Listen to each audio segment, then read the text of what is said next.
അത്രയ്ക്ക് ഫേമസ് അല്ലേ പുഷ്പവല്ലി?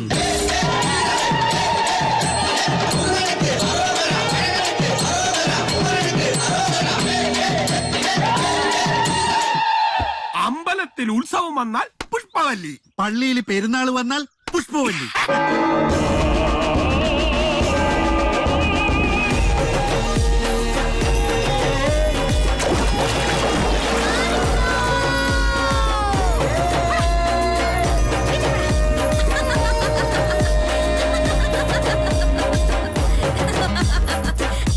ഇലക്ഷൻ, ഓണം, വിഷു, റംസാൻ ആഘോഷം ഏതായിരുന്നാലും ഗാനമേള പുഷ്പവല്ലിയുടേത് തന്നെ.